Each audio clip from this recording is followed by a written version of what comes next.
और ईवीएम को जब तक तोड़ेंगे नहीं तब तक छोड़ेंगे नहीं, जब तक तोड़ेंगे नहीं तब तक छोड़ेंगे नहीं। और महिलाएं याद रखिए, जिस माँ बाप ने जन्म दिए उन्होंने भी तन पर कपड़ा नहीं दिया, जिस पति ने शादी करके लाया उसकी भी औकात नहीं थी जो मुझे तन को स्तन ढकने को भी कपड़ा देते। अगर ये कुछ दिया तो भीमराव डॉक्टर बाबा साहब अम्बेडकर ने दिया, और बाबा साहब के रूप में ये दूसरे बाबा साहब में श्याम जी खड़े हैं। अगर इनके नेतृत्व में आज अगर मनु स्मृति को दहन नहीं किया, ईवीएम को नहीं तोड़ा, तो फिर से हमारे कपड़े उतारे जाएंगे और बचाने के लिए शायद दूसरा श्याम साहब नहीं आएंगे। आभार मैं व्यक्त करती हूँ माननीय बावन मेश्राम साहब को, जिन्होंने मूल निवासियों के लिए ये मंच बनाया, बामसेप का मंच, और उसके बामसेप के तहत लगभग 100 ऑफशूट विंग्स बनाए। उस विंग्स का एक बहुजन मुक्ति पार्टी भी अंग बनाया। साथियों, मैंने बोला जय मूल निवासी, बोल 85 जय मूल निवासी। अनेकता में एकता, ये मेरा भारत देश है।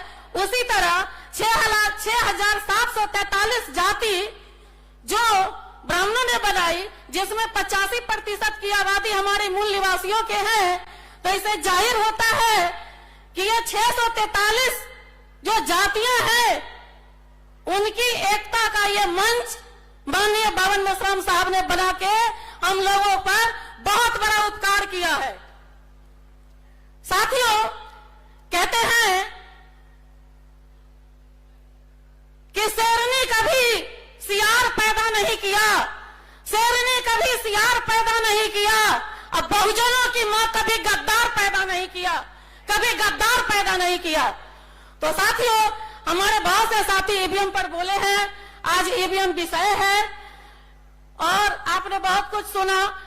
ईवीएम तो भारत सरकार लाई, बीजेपी और कांग्रेस लाई, अनेकों समस्याएं को ले आई।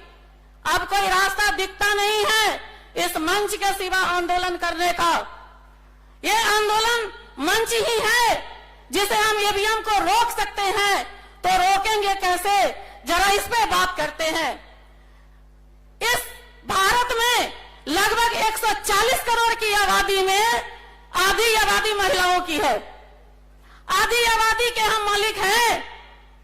तो मैं महिलाओं से अपील करती हूं, एससी, एसटी, ओबीसी, माइनॉरिटी सभी कैटेगरी की महिलाओं से अपील करती हूं कि इस ईवीएम को हटाने के लिए पुरुषों को अगर साइड करते हैं तो 7 दूना 14, 70 दूना 140, यानी कि 8 दूना 16, 80 करोड़ की आबादी भारत देश में महिलाओं की है। अगर 10 करोड़ हम मनवादियों की महिलाओं को माइनस करते हैं तो 70 करोड़ की आबादी भारत में मूल निवासी महिलाओं की है। और इस ईवीएम की लड़ाई अब हम महिलाएं लड़ेंगी। इतिहास गवाह है कि जिस आंदोलन में महिलाओं ने सहभाग किया, उस आंदोलन में हमारे महापुरुष विजयी हुए। बाबा साहब के पीछे भी माता रामाई समाई थी। और आज हमारे बहुजन क्रांतिकारी साथी, हमारे मूल निवासी साथी अपनी जवानी लगा चुके हैं, जान लगा चुके हैं। तो हम भी पीछे नहीं रहेंगे।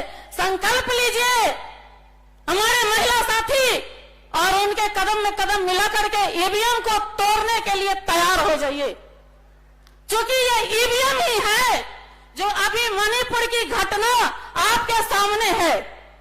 महिलाओं को नंगा करके सड़क पर उतार देना, ऐसे ऐसे पार्ट को टच करना जो जान करके देख करके शर्म आती है। तब भी हमारे मूल निवासी भाइयों को खून में गर्मी नहीं आई, खून गर्म नहीं हुआ। जो संसद भवन में बैठी हुई महिलाएं हैं वो हमारे लिए कभी नहीं सोचेगी। हेमा मालिनी, स्मृति ईरानी, ये लोग तो सिलेंडर पर नौटंकी करेगी, लेकिन महिलाओं को नंगे देखते हुए भी उनको शर्म नहीं आती, क्योंकि वो महिला तो है ही नहीं। साथियों, अगर वो महिला होती तो उन्हें भी लाज होता जाहिर होता है कि वो महिला नहीं है। तो जब महिला नहीं है तो उनको क्या कहा जाए, आप भली भांति जानती है। तो इस पर कहते हैं कि अब हमें ईवीएम को हटाना कैसे है। जो हम जोड़ जोड़ के पैसे जमा करते हैं अपना घर चलाने के लिए, आज से संकल्प लेके जाइए कि एक एक रुपया जोड़ करके इस आंदोलन को इस मंच से चलाने के लिए देंगे, और ईवीएम को जब तक तोड़ेंगे नहीं तब तक छोड़ेंगे नहीं, जब तक तोड़ेंगे नहीं तब तक छोड़ेंगे नहीं। कहते हैं नारी ने नर को किया अपना अस्तित्व समर्पण है, फिर विश्व मंच पर वही आज क्यों उपेक्षित का दर्पण है। तो इसलिए है कि हमारी नारी शक्ति जो है ब्राह्मणवाद के गुलाम बन चुकी है, उन्हें डर समाया हुआ है। यह सारी बेड़ियों को तोड़ करके ईवीएम की लड़ाई में माननीय मेश्राम साहब को तन मन धन से साथ सहयोग देंगे, तभी हमारे तन पर कपड़ा होगी। क्योंकि हमारे महापुरुषों ने शहीद होकर के जो संविधान दे करके मुझे ये कपड़े पहनने की आजादी दी है, जिसे कपड़े पहन के मैं आपके सामने खड़ी हूं, स्तन ढकने का भी अधिकार नहीं था। अगर ये ईवीएम के द्वारा फिर 2024 में चुनाव जीत जाती है तो संविधान खत्म करेगी, तो हमारे तन के कपड़े भी नहीं रहेंगे।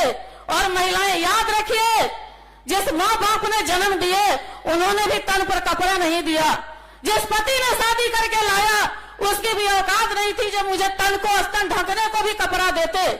अगर ये कुछ दिया तो भीमराव डॉक्टर बाबा साहब अम्बेडकर ने दिया, और बाबा साहब के रूप में ये दूसरे बाबा साहब में श्याम जी खड़े हैं।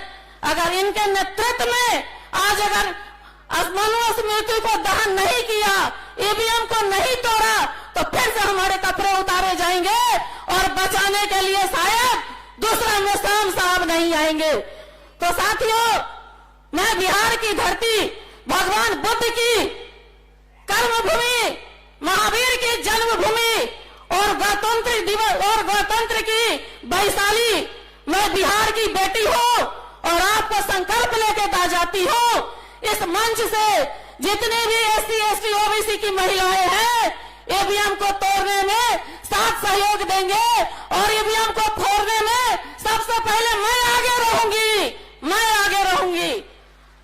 तो साथियों, समय तो कम मिला है आप लोगों से रूबरू होने का।